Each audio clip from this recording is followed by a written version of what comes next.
হযরতে মা আয়েশা সিদ্দিকা রাদিয়াল্লাহু তাআলা আনহাকে বলেন, ও আয়েশা রে, আমার একটু মাথাটা উঠে দাঁড়াও, মসজিদে নববীর ভিতরে এখন কি হচ্ছে? হযরতে আয়েশা রাদিয়াল্লাহু তাআলা আনহা বলেন, হে আল্লাহর রাসূল, মসজিদে নববীর ভিতরে এখন এশার সালাত আদায় হচ্ছে, আপনার জন্য সাহাবীরা অপেক্ষা করে আপনাকে নাফে আমার বাবা আবু বকরের ইমামতিতে সাহাবায়ে কেরাম নামাজ আদায় করতেছে। আল্লাহর হাবিব বলেন, ও আয়েশা, তুমি একটু আমার সাহাবীদের সালাতটা আমাকে দেখাও, আমার মুখখানা ওইদিকে ফিরে দাও। আল্লাহর হাবিব হুজরা মুবারকের পর্দা সরিয়ে তিনি দেখলেন আল্লাহর হাবিবের সাহাবী আবু বকরের ইমামতিতে সমস্ত সাহাবীরা মসজিদে নববীর ভিতর নামাজ আদায় করতেছে।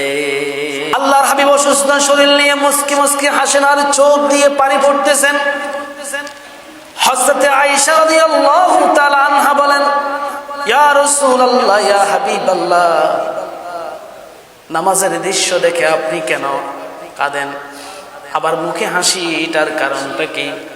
আল্লাহর হাবিব বলো, আয়েশা রে, ও আয়েশা, আমার এই কান্না দেখতেছে, এটা আমার কোনো দুঃখের কান্না নয়, এটা আমার সুখের কান্না।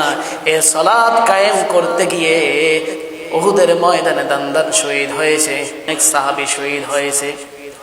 ও আয়েশা, আমি আমার উম্মতদেরকে নামাজের অবস্থা দেখে আমি খুশি হলাম, আনন্দিত হলাম। আয়েশা রে, শুনো শুনো, আমার উম্মত যতদিন পর্যন্ত ঐক্যবদ্ধ হয়ে এইভাবে জামাতের সহিত সালাত আদায় করবে, মসজিদগুলো ভরপুর করে, আমার উম্মতকে কখনো কোনো দিক থেকে বিপদ আচ্ছন্ন করবে না। আল্লাহু আকবার। আমার মনে হচ্ছে একটু লক্ষ্য রাখেন, আল্লাহর হাবিব যদি ওই সময় নামাজের দৃশ্য দেখে এইভাবে বলে, বর্তমান জমানায় যদি আল্লাহর হাবিব যদি আসতো, আপনি বলেন না, আপনাদের এই মসজিদের দৃশ্য যদি আল্লাহর হাবিব দেখতো, তাহলে আল্লাহর হাবিব কি বলতো? কি বলতো? আপনি বলেন 5 ওয়াক্ত সালাত এই মসজিদে আদায় হয় কি হয় না? এই মসজিদে 5 ওয়াক্ত সালাত আদায় হয়।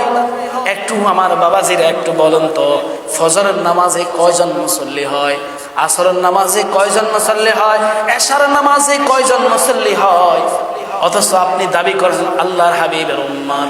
যে আল্লাহর হাবিব প্রতিটা মুহূর্তে আপনার জন্য কাঁদেছেন, আপনার জন্য বলেছেন, ওই হাবিবের ভালোবাসা আপনার অন্তরে নাই।